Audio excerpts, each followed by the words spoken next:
Good morning, everyone. With new footage of the gunfight that erupted after the assassination as they were trying to run away.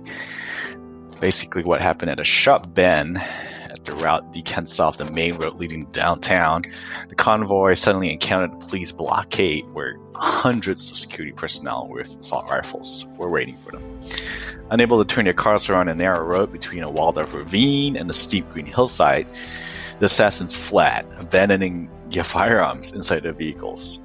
Desperate for cover, some leaped into a polluted muck of deep roadside drainage canal. Others kind of scattered to the surrounding buildings on foot.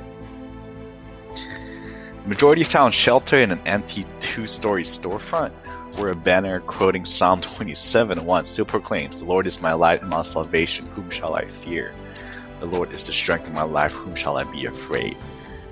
Which is interesting considering what happened next. The store and its location kind of offered a refuge. The overgrown hillside behind the store would slow any possible attacks from the rear, and the storefront's thick concrete walls would serve as a shield from machine gun fire and 5.56mm rounds. Still, some will be killed inside. As you can see, some of these marks of gunfire on the walls are pretty deep, with the 5.56mm rounds digging in. They're apparently armor-piercing rounds.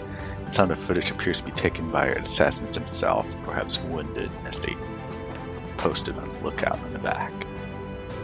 The security forces who were fighting these assassins were smart. They knew their assassins did not have water and a lot of ammunition that they left in the car, so they waited them for 12 hours.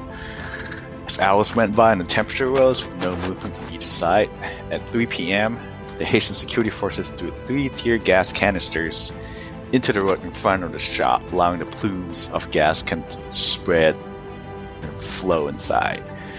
Right after that, one of their hostages' phones began calling them outside to negotiate. They had 2 US GPN hostages, which were the palace guards. The first of the suspected assassins to emerge from the building were Haitian Americans, one man followed by the other. The pair identified themselves as translators, and then after that, 2 other people showed up. In the beginning, we didn't know how many people there were until the hostages were released. Then the hostages said there were about 25 people inside, as 3 had already been killed. A small vanguard of Haitian security forces began the assault to seize the occupied storefront. And the mercenaries were well armed and even threw a grenade at them, even though it was a dud, it didn't explode. They were shooting at us from the second floor. They had a grenade, but it didn't work.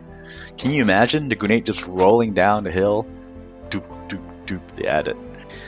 Traces of the 2-hour shootout are clearly visible on the building itself, which is littered with bullet casings and broken glass. In one narrow open-air passageway at the back of the building, a pool of blood and a dense kind of pattern of bullet holes in the wall would kind of reveal a spot where someone died.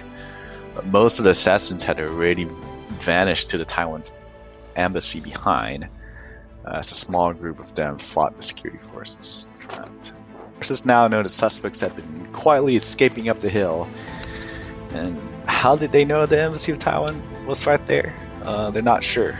It's possible that they were working with a local, but that was a really clever choice because diplomatic spaces cannot simply be accessed by law enforcement. Thursday, after being tipped off by locals seeing heavily armed men walking into the embassy, the rest of the assassins were found and arrested inside the embassy without incident.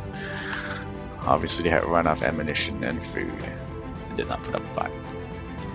As always, feel free to subscribe as we continue to uncover what happened in this assassination.